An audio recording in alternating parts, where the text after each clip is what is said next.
Good afternoon. Just giving it a few seconds to let everyone enter the room. And in the meantime, let me welcome you all to this post-summit briefing and EPC update, our regular look at key developments in and around the European Union. My name is Jacki Davis. I'm a senior advisor to the European Policy Centre, and with me this week, as always, Fabian Zuleeg, Chief Executive and Chief Economist of the EPC, and Janis Emmanouilidis, Deputy Chief Executive and Director of Studies, as we assess the results of last week's EU Summit. As always, totally interactive session. I have some questions for Janis and for Fabian. And if you have questions, you can either click on the raised hands button, and I'll ask you to turn your mic on when the time comes, or you can use the Q&A button. But as always, my biggest request to you is please be very brief. So let's get underway. Lots to discuss in this hour. Janis, let me come to you first. Just give us a sense of what was this summit actually about? What was on the agenda before they began, and where was the focus? Well, first of all, it was a one-day European Council meeting. Originally, it should have been 2 days. It was reduced to 1 day. They started early in the morning and it took till rather late in the evening. So they covered the ground they wanted to cover. There were 3 issues which were high on the agenda. One was Ukraine, with Zelensky in town. So often over the past 2 years, he was there online. Now he was in town. I think that also made a difference.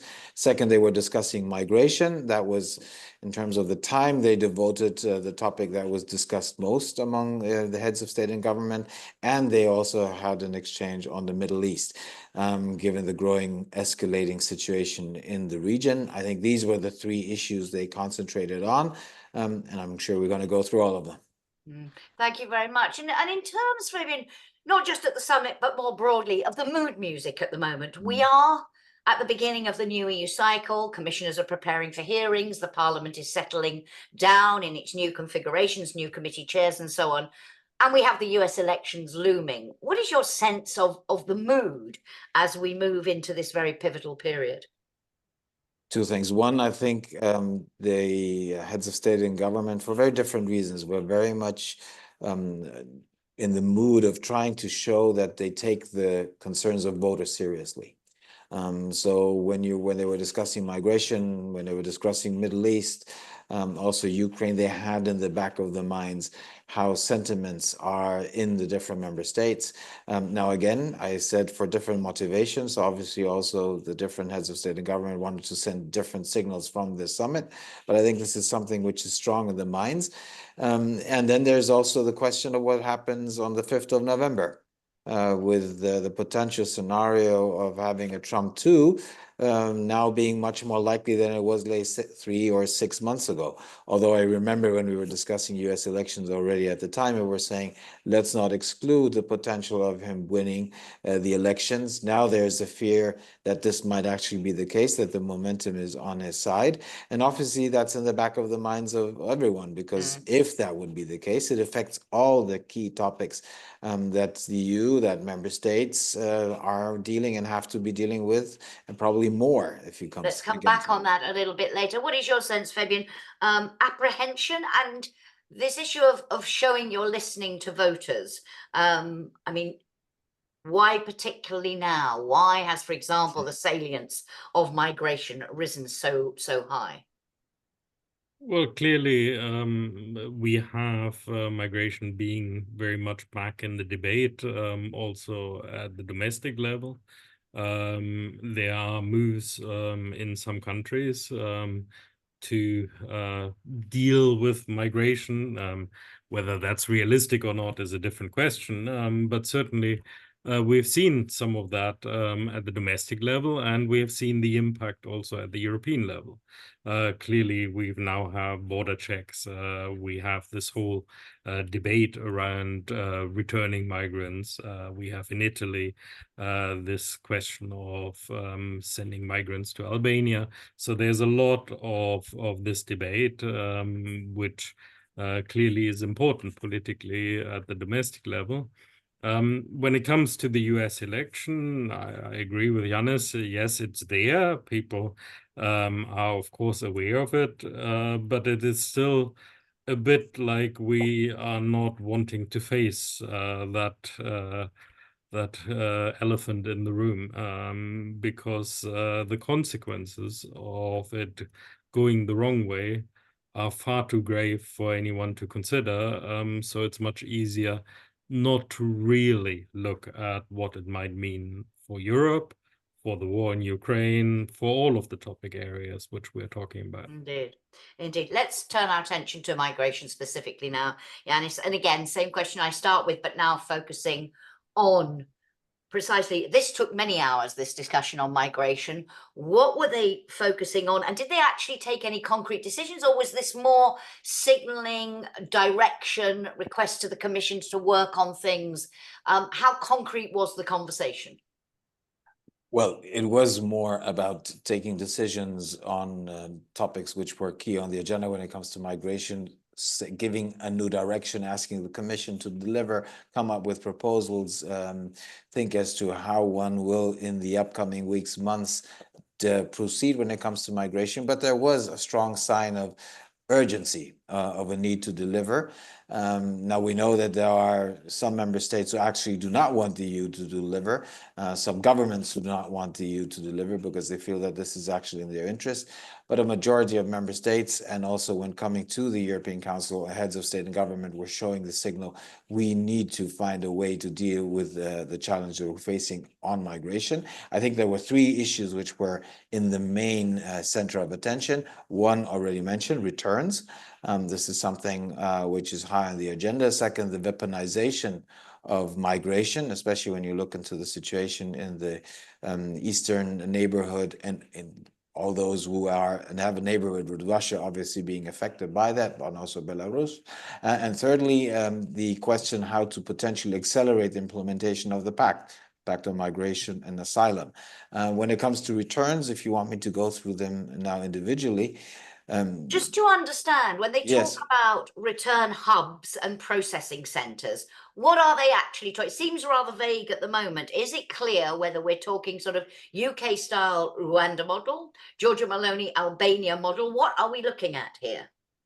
Well, if you follow the debates, and this is only one aspect related to returns, there are also other aspects, but when it comes to these hubs, there are these two notions. One, the Albanian model, i.e. that those who try to come to Europe are being stopped, progress to Albania, and that's where their application is being proceeded. And the other model being, let's call it the Rwanda model, those who have not received the right to stay in Europe being then put into these hubs before they are being returned either to transition countries or the countries of origin.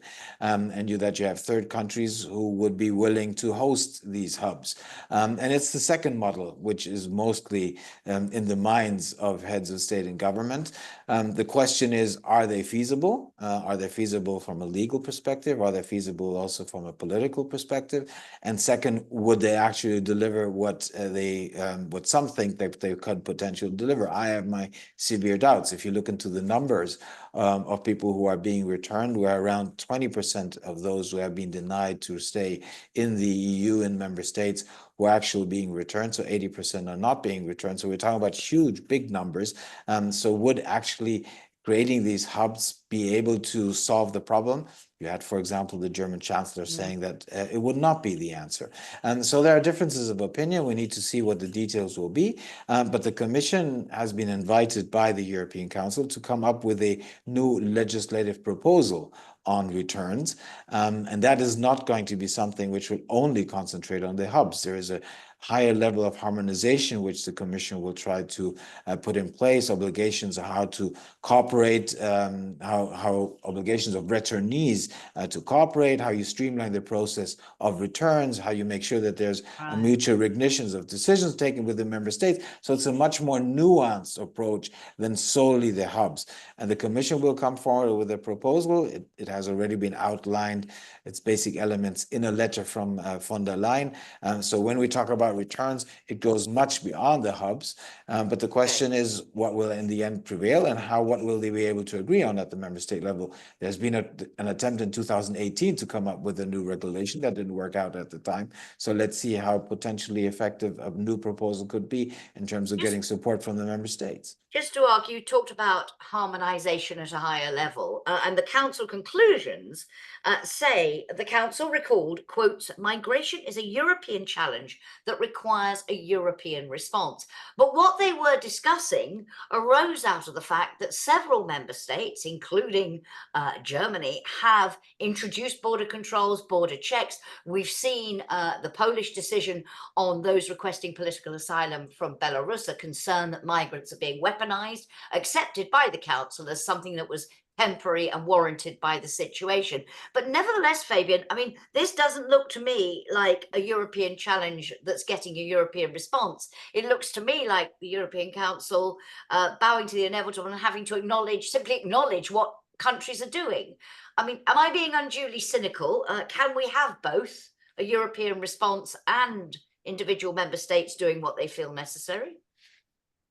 Well, it was ever thus. We have always had this approach to migration that, yes, of course, we know it is a European issue because it is a classic cross-border issue, and the actions of one country have implications of other countries on many dimensions, on Schengen, on the single market, but also on the political domestic debates. So that clearly there is this European link, but nevertheless, the member states have always tended towards more unilateral action when it comes in particular to dealing with what they see as the burden of irregular migration and the unfair distribution of that. On top of that, we now do have the geopolitical situation. This is not a question anymore that Russia is using this irregular migration as a weapon. So we have to deal with it. But we are very, very far away from a common way of dealing with this. For me, what this really is saying is that Europe accepts that the member states are going to use more draconian measures than in the past to try to deal with what they see as a major problem also in their own political environment. So, Janis, for you, is there a significance to that sentence about a European response, or is it meaningless, a sort of attempt to paper over the cracks, as it were? Well, I think if you say that migration requires a European response, this is stating the obvious. Obviously, it needs a European response. And by the way, we have an agreement, or had an agreement, on the Pact on Migration and Asylum. But we also agreed that it shall be implemented within 2 years. Question is now, can you speed up that implementation? And are there elements that need to be added, like, for example, when it comes to returns? But here the question mark is, will member states agree to any additional actions that shall be taken? Are they interested in having an acceleration? And here we have huge differences among member states. And we have some who do not want to solve the issue, actually. They want it to be in limbo. They want to score politically on the basis of their narrative when it comes to migration. And it's not obviously only Orban. If you were witnessing the reactions of Wilders to the fact that it was heavily discussed at the European Council, if you listen to Le Pen, they're all trying to use this for their own political reasoning, arguing. Wilders saying, in the end of the day, now you see that there's a shift of dealing with migration, trying to signal, because now I have something to say in the Netherlands. And Le Pen saying we will not be able at the European level to deliver because she has her own reason to do so. So there is a question as to whether we'll be able to accelerate, we'll be able to add new elements that are required, and that undermines a European response.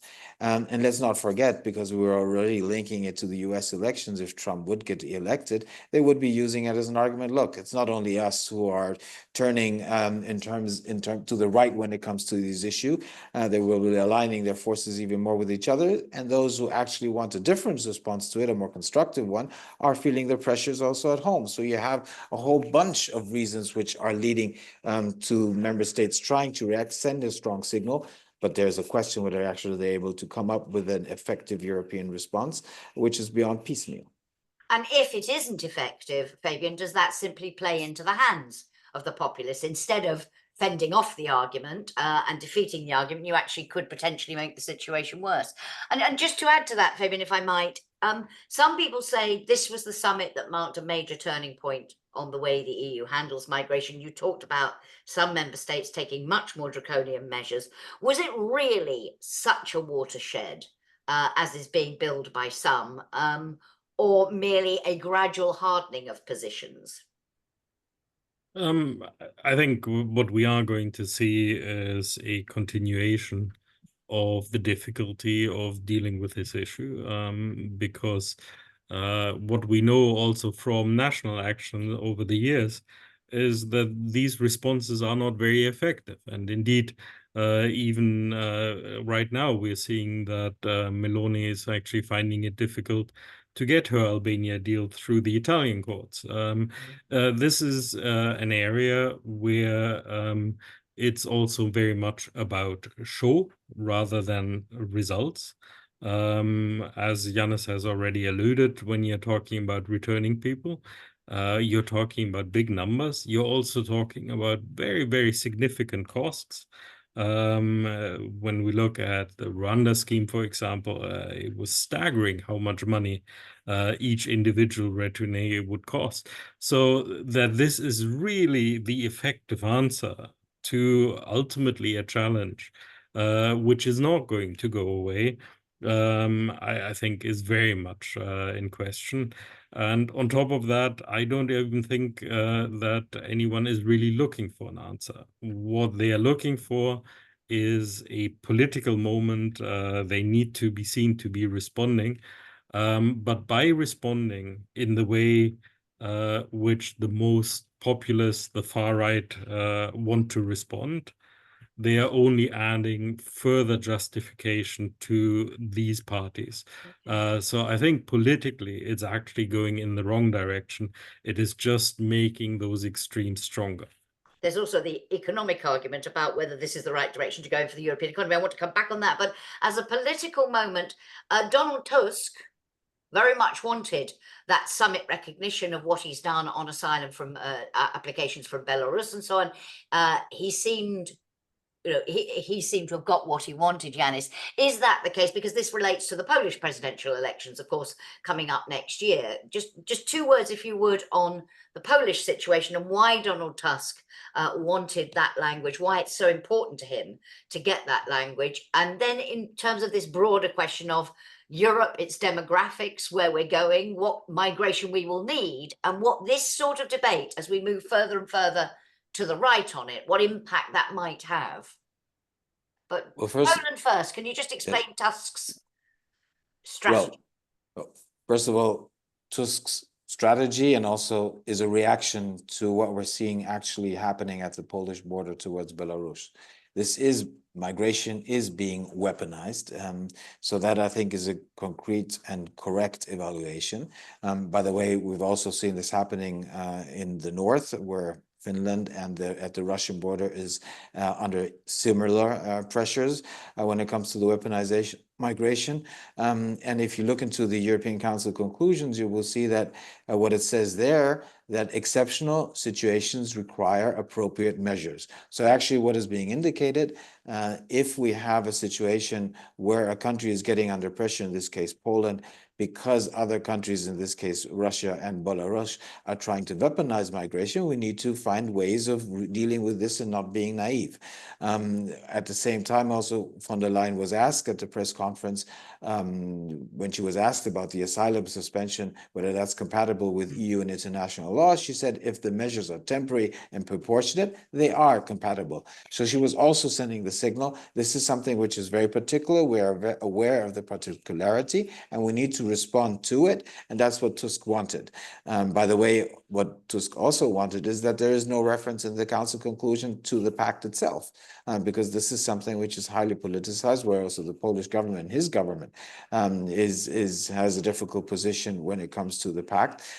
So obviously, all of this is politicized, but Tusk got what he wanted, and I think actually, if you look into the situation in Poland itself, there is a reason to find a way of dealing with the fact that migration is being weaponized. Now, going back to the overall politicization of the issue, I think what is, and that is something which this summit was sending, I think, a wrong signal. Because if you look into the actual numbers of irregular arrivals, they went up last year. For the first 8-9 months of this year, the numbers have gone down. The numbers have gone down. There is now a further increase, and potentially with the situation escalating in the Middle East, the pressures might further increase. But I think if you look into the numbers, one needs to be aware that when it comes to people irregularly arriving in Europe, the numbers have gone down, and they're nowhere close to where we were in 2015 or 2016. Now, but everything's being thrown into the same box, because Ukrainian refugees arriving and staying in the EU member states, now around 4.5 million. So millions of people who have arrived from Ukraine, they are here regularly. This is something which we agreed we wanted to do. Does that put pressure on member states? Obviously it puts pressure on member states. Do we deal with that situation also individually in the member states correctly? No, there are doubts as to whether we're dealing with it correctly. But the signal that goes out from the summits like the one last week is we have a huge problem with migration. We're not able to control it at all. And I think when it comes to because you were referring to demographic needs, economic needs, I think it's sending the wrong signal. It's interesting, by the way, just the last point, that Sanchez was the only prominent head of state and government who was saying, Spanish premier, exactly, we're on the wrong track when we're looking into hubs, for example. This is not the solution. And actually, we need to send a different signal, because he knows that the way of dealing with migration should be a different one.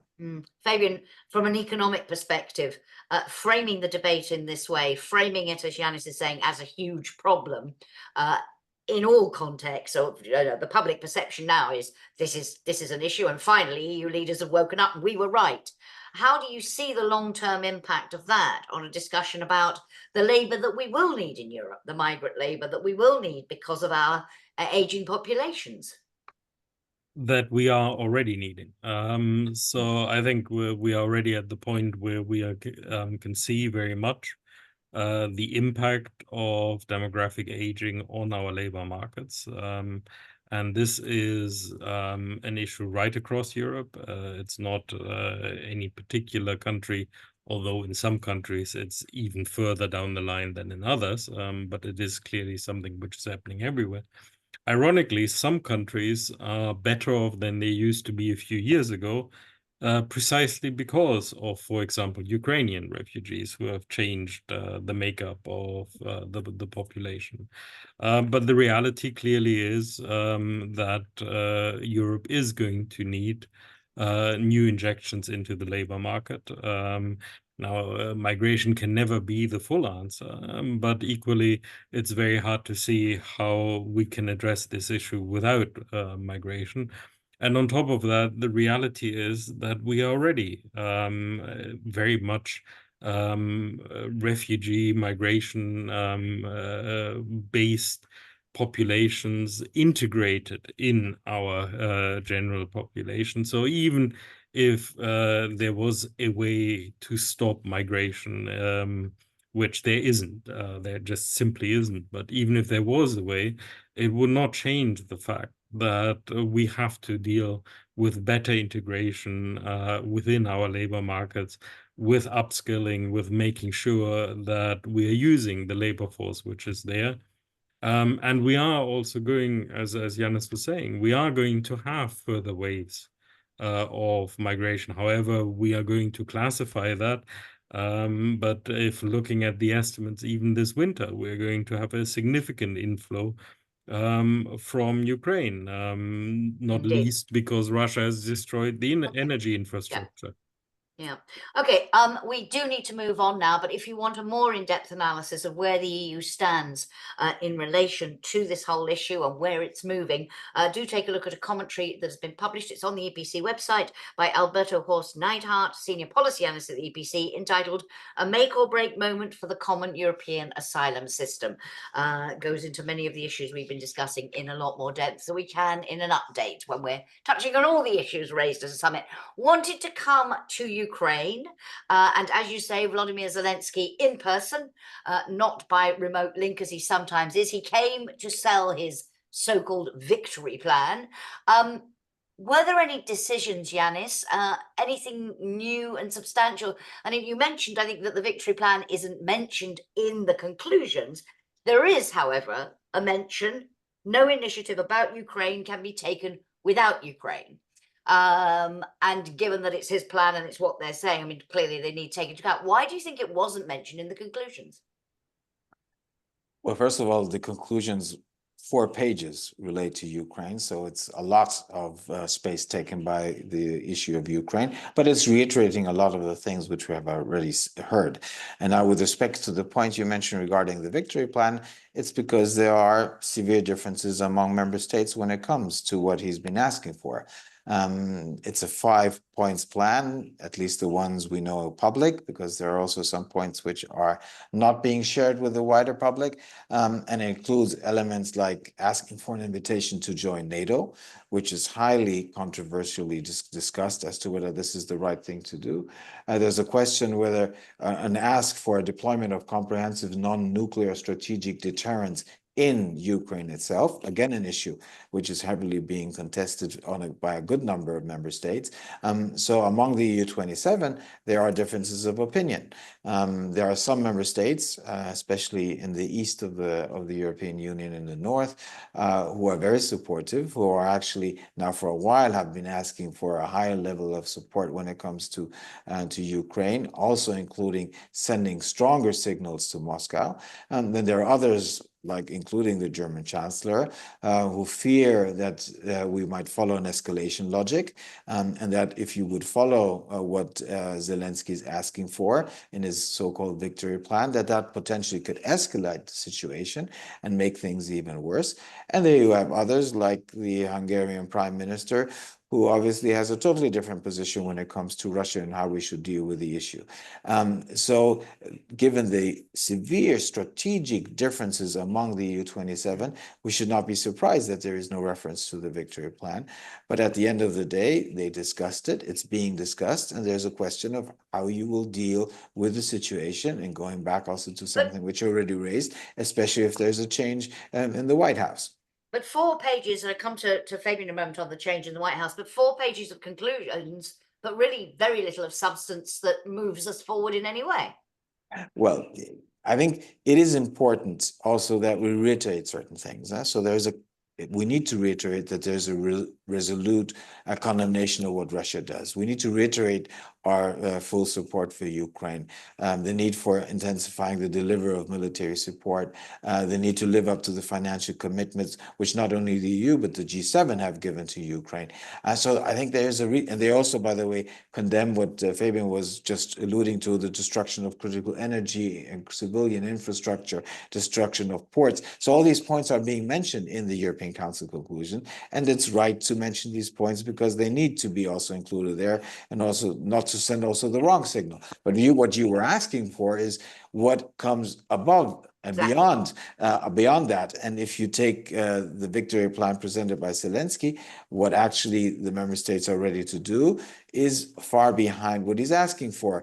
Now, Zelensky is not naive. He knows what potentially the reactions are, but he believes that given the situation and a potential deterioration of the international landscape, including November 5, and that's something which you need to put into the cards early on, including a potentially turning Ukraine nuclear again, which is something which is beyond the victory plan, but which is asking for now over the past days. Coming back, Fabian, if I might, to Trump, we talked earlier a little bit about the potential consequences of a Trump 2 in the White House, and whether the EU was waking up to that moment and really preparing for it, particularly in terms of the war in Ukraine and what it might mean. Is there anything more that the EU should be doing now to prepare for that possibility of a real shift in America's stance? And then more broadly, I've seen reports that the EU has set up a rapid reaction force to prepare for Trump 2, particularly in the area of trade wars and what they will do if they don't want to get caught off guard again, like they were with the steel and aluminium tariffs in Trump 1. Are they really on that front, do you think, getting themselves into the right place to be able to respond to what's coming? And more broadly, should they be doing more? I'm not sure there is even a possibility to properly prepare for Trump coming, because that depends on how you assess what a Trump 2 presidency would really mean. I think the difficulty is that if you're starting from my appreciation of what Trump 2 means, then it is such a catastrophe that it will affect every single thing we're doing. And it will mean a complete reset across a number of policy areas, but with also a very severe test of European unity, European resolve, including in countries like Ukraine, because one of the first issues for a new Trump presidency would be to make a deal, to find a way of stopping the fighting, and Europeans would be on the sidelines. We would simply just not be involved in those. Even the Ukrainians would not be involved in that. They would simply be told by Trump what has been decided. So Trump is a catastrophe. We could have done more, but this is now a question of the past. We are now imminently in front of the election. What we can do in 2 weeks is not really significant. Yes, we still would then have the period between the election and him coming into office, but frankly, that already would be a period where we will see the fragmentation, where we will see the differences emerging between countries, including some of the European countries who would be very happy to have a Trump presidency and would be very keen to knock on the door to offer their help in essentially, and I'm putting it rather starkly here, essentially destroying democracy, destroying the European Union, destroying all of the targets which Trump has on his list from his first time, now reinforced, now even stronger. Janis, your sense, particularly and specifically on Ukraine, and then that broader question. I think from a Ukraine perspective, a Trump 2 would be horrendous news because of what Fabian already explained. And he will try to approach the issue the way I think he has indicated that he would. So we should take what he's saying in the election campaign serious. And he has said he would phone up the Russian president. He would speak to Putin. And if he has an agreement with him, he would then give a call to Zelensky and tell him either you take it or you're on your own. I think we need to take him seriously on this one, as we should take him serious on a lot of issues he has stated in the campaign in the US. And if you follow it closely, it's going to be, and Fabian was indicating it, Trump 2 will be horrific news for the US itself, but also for the global environment and thus also for Europeans. And I think we have been, unfortunately, too naive over the past year and a half. Now, the past is the past, but I think there are lessons to be learned also for the future. Second, come by back the on way, that by the way, at our by the next way, update when we yes, will be but on the eve of the election. by the have way, more may time I to just talk add about one it. point, because you were talking about the Yeah. task force. Yeah. I think this task force is based on the logic of him being transactional. That's the old logic. I think the Trump 2 logic will be much more difficult than just viewing him as you can give him something, or you can push him on something, you can threaten him with something, and then you can get a deal. I think it will be much more complicated than that. So the transactional logic is far too short-sighted. Hold that thought, because I would like to come back to this. Our next update will be on November the 12th, and we've got a lot of ground still to cover from this EU summit, but that will be, of course, 3 days before the Americans go to the polls, although those who are voting on the day, because, of course, early balloting has already started. But we will come back on all of this and consider in more depth what it means and what, albeit at this late stage, the EU can and should be doing to prepare for whatever happens. Let us turn our attention. There is a question about EU-China relations. I want to come back on that from our audience, but can we talk about the Middle East first? And again, Janis, if you could just take us through, there are more than 3 pages of conclusions on this. But again, doesn't seem as if it's a lot of words, but does it actually move the dial? What did they talk about? And we've seen in the past huge differences on how to respond on this issue. Are those differences still there? Yes, the differences are there because they're very fundamental. If you compare the position of a country like Ireland or Belgium to the position of Germany and others, obviously there are huge differences when it comes to the situation in the Middle East, but also when it comes to basic principles, which different member states and their governments are adhering to. So these differences are not being overcome. However, having said that, I think what you can see also when you read the Council conclusions, but also if you follow debates in member states and between member states, you can sense that there is more of a readiness to be critical of the Netanyahu government. If you look into the Council conclusion, there is a strong condemnation of the further escalation of the situation in the West Bank following, and I quote, the increase of settler violence. There is a strong support for the UN and the UN Secretary General, and that nowhere the Secretary General should be declared a persona non grata. There is a strong condemnation of the attacks against the UN interim force in Lebanon, UNIFIL. So I'm just mentioning these examples, and they come from out of the Council conclusions, the European Council conclusions, because they indicate that the rhetoric, but also in terms of the positioning of member states, we see a hardening of the position vis-a-vis the Netanyahu government. That doesn't mean that there's not support for Israel, and obviously support also for the ability of Israel to be able to defend itself, but there is a different tone, and I think also a different positioning.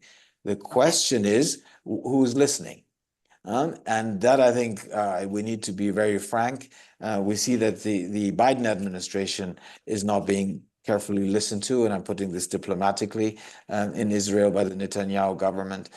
So when it comes to us, and everyone knows that we are not united when it comes to this issue among the 27, also within the 27. So our ability to influence things is anyhow limited. Let's be honest about so it. does that mean then, Fabian, that given those limits on our ability to influence, how important, how damaging is the EU's failure to agree? Or is this a case where, because nobody's really listening to us, really we shouldn't worry? It's inevitable that there will be differences between member states on this issue, and even if there weren't, we wouldn't have much impact. So how important is this as a moment in terms of the EU, its external relations, its role in the world?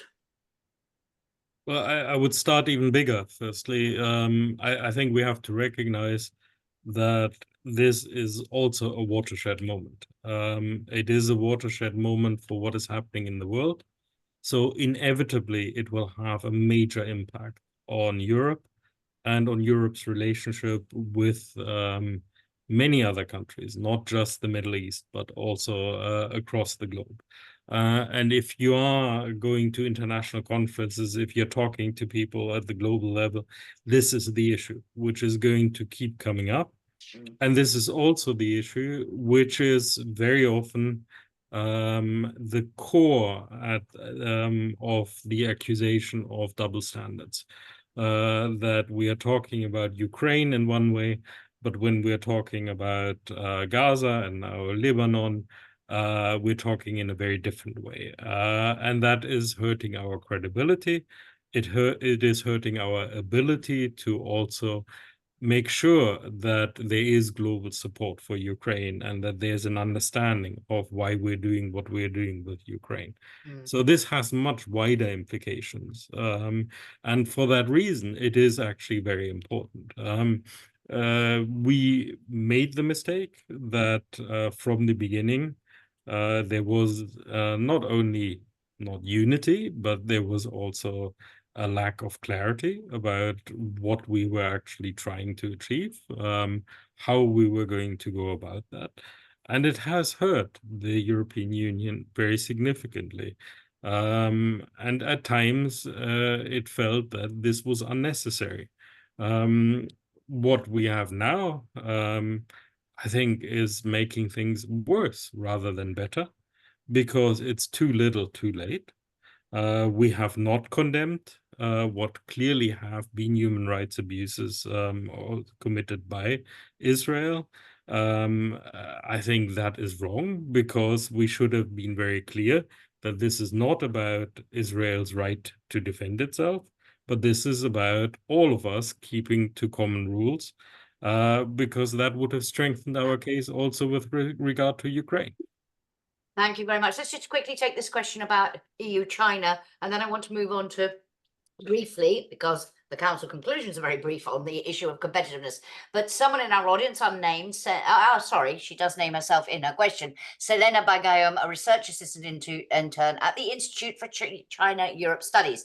She says, has there been any discussion, and she's asking, I think, specifically at the council, but maybe more broadly, especially in the context of the Taiwan issue and the upcoming elections that will shape future US policy, especially in East Asia. Are there any talks, she asks, at EU level about possible sanctions, other measures that the EU could take in case of an open conflict between China and Taiwan? I don't know whether either of you can help us on that, whether you're aware of the conversations that are happening. Fabian. I mean, I think firstly, the question, I think, is not so much about open conflict, because I think if there was open conflict, we would see a global reaction very quickly. There would also be very strong leadership from the US, which in the end would very much determine the European response. I think the much more interesting question is, how do we deal with EU-China relations from now on? And that will, of course, also be determined in part by whether we have a Trump or a Harris administration. But more generally, we are seeing that the relationship between the US and China continues to deteriorate, continues to be very competitive also at the global level, and that is also extending to the trade area. So this question about trade wars, sanctions, the way global economic exchanges is deteriorating is going to be a question which we are going to have to deal with.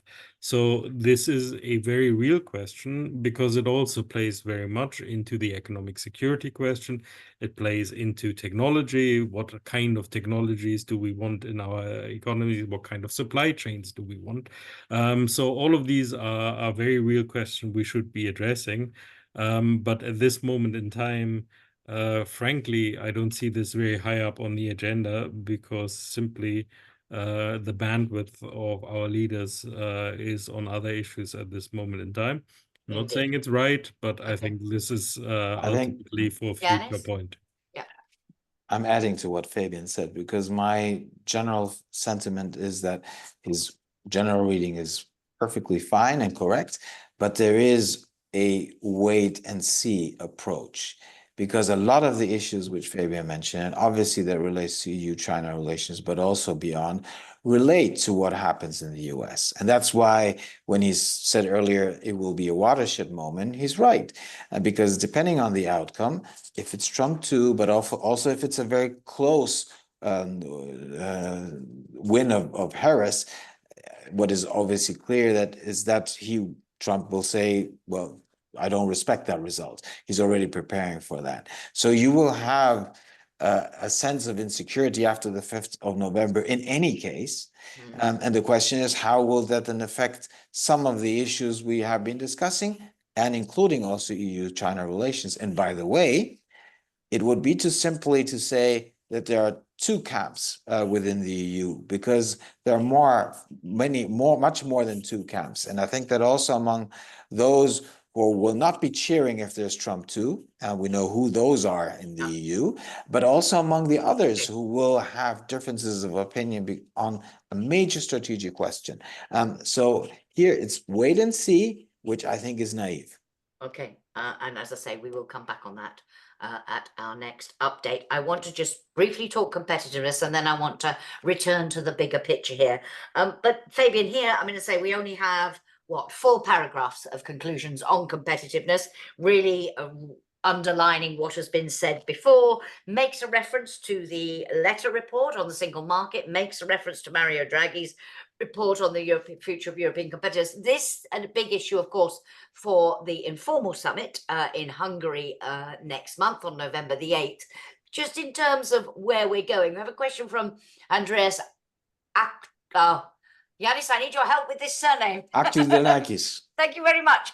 The question being competitiveness and the next mandate. Do you think the Draghi report is going to make its way into actual policy and strategic direction for the next mandate? So what is your sense at the moment the conclusions simply talk about taking forward the work on it.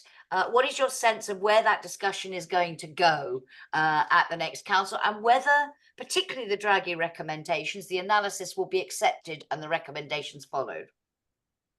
Big question, short answer.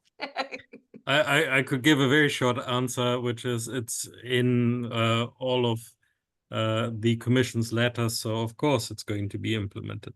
But let's give the real answer. From my perspective, the real answer is actually it's frightening how quickly the actual implementation of Letter and Draghi has dropped from the agenda. Yes, there's lip service paid that we all agree with. Something has to be done. Competitiveness is very important. That's why we've put it into the letters of the commissioners. That's why it's going to be in every document. But the question is, what does that mean in reality? What does it mean in terms of concrete proposals which are going to be on the table? And there are many things in both of those reports which we have known for a very, very long time, which we have not done because there are political differences between the member states and they're not willing to do them. Are they going to be willing to do them now? I have severe doubts. And we only have to look at some of the examples. We know that, for example, the idea of having a financing mechanism to deal with a huge amount of investment, which is going to be needed, has already been very much dismissed by a number of member states, and actually hasn't really been taken up by any member state very strongly. We know that the Capital Markets Union continues to be on the agenda, but we are not doing it. There are many, many issues there. Of course, there will be some picking and choosing. We will pick out the bits which we like best, and they will be relatively concrete, but relatively small, and then will be implemented. But if we're talking about the scale and the scope of the challenge which Draghi has set out, also which Letter has set out, and our response to it, we are already falling way behind where we should be. Because there's no political will to really implement this. Janis, your sense as well that we will continue to sort of muddle through here rather than take the ball? I mean, everyone seems to agree on the diagnosis. The analysis, I haven't heard much contestation of that, and where we are. But sorry, Jacki. Yeah. But just because nobody has contested it openly doesn't mean that everybody agrees. What you hear in private from a lot of people is, yeah, but it's not quite as dramatic and it's not as bad. And we still have companies which are doing fine. And so there is already in the background a bit of Let's not worry too much. So even that, I wouldn't say is the case. Janis? Well, let's start by being fair. There will be an informal European Council meeting on the 8th of November, where competitiveness will be a central theme. So let's see what will come out of that. So I just try to be fair, but Fabian's right. Because look into the wording when it refers to the Letta and Draghi reports in the European Council conclusions. It says work should be taken forward with respect to the challenges identified by the reports. It doesn't say work should progress with respect to some of the proposals, recommendations, whatever, and how diplomatically you want to put it. So actually, it's merely stating we have these challenges and we need to think about them more. But what you actually need, and especially if you look into the Draghi report, is a totally different mindset. Because what Draghi is advocating, he says, we have a lot of concrete proposals. So he also has in mind what Fabian was saying, we take those things at least which I consider or we consider to be the things that you should be doing, even if it's very selective. But actually, if you read the report, and I wonder how many people have actually done it, it's 400 pages, so it's not easy. If you read it, it's asking for a totally different mindset in terms of what the approach needs to be. Because what he's talking about is you need to have a severe more higher level of European cooperation and coordination. And the elements related to the financial dimension is only one of the elements. What he's asking for is a totally different way of doing business at the EU level. And is this something that one considers to be realistic? No. And actually, Fabian is right when he says the analysis people don't even share in terms of the gravity. So when Draghi, not in the report, but in what he said afterwards, speaks about slow agony, which means collective economic decline, and it will just take a while. It's just a matter of time. It's not a matter of whether it will happen if you don't change your mindset. So that's this call he's giving. The response to that doesn't exist. So what you can expect is a piecemeal, selective approach without actually having a different mindset in mind. And then 3 years, 5 years, or even less further down the road, complaining for the fact that, well, actually, it was a slow agony. Again, we'll see what happens in Hungary in November. We will discuss it again. But I want to ask two questions. One linked to that very point about the dramatic nature of the challenge and the need for a new mindset, and the other link to the summit itself, because I want to quote Charles Michel. This was his second to last summit in the presidency hot seat, and he said at the end of his press conference, and I quote, "Once again, even when we have difficult topics on the agenda, we manage to make decisions and to be united in those difficult circumstances." Can I be forgiven for raising an eyebrow when I heard him say those words, given what we've talked about a lack of unity on many of the issues that came up at this summit? Fabian, when you're reading of that, is that simply trying to put a positive gloss as he comes to the end of his term and say, look, I can get, we as EU's 27, we didn't fall out, so that's good, publicly anyway.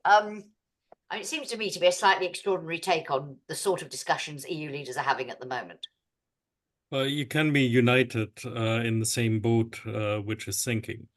So in that sense, maybe he was right that there is a certain unity.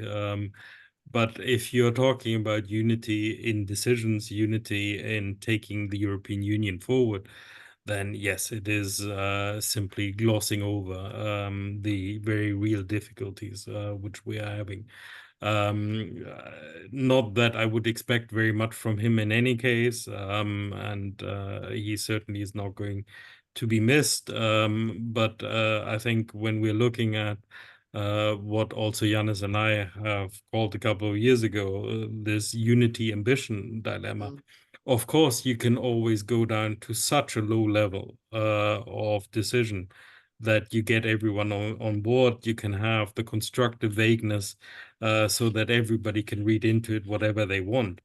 But that is not the kind of unity which we need at this moment. But it's always been the European Union way ever since the very beginning. Absolutely. And this was exactly my next point. And if we would have been in this, well, it wouldn't have been a web chat, it would have been a live person event. But if we had done this 10 years ago and we would have said, look at what we have done, then I would have said, it's amazing how much the European Union has been able to do.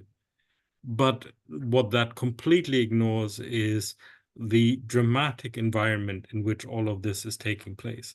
And that the reality is that we are still collectively falling for this progress illusion, that we are making some steps forward, but they're far too small. They're far too inconsequential when we look at the scale and the scope of the challenges which we are facing.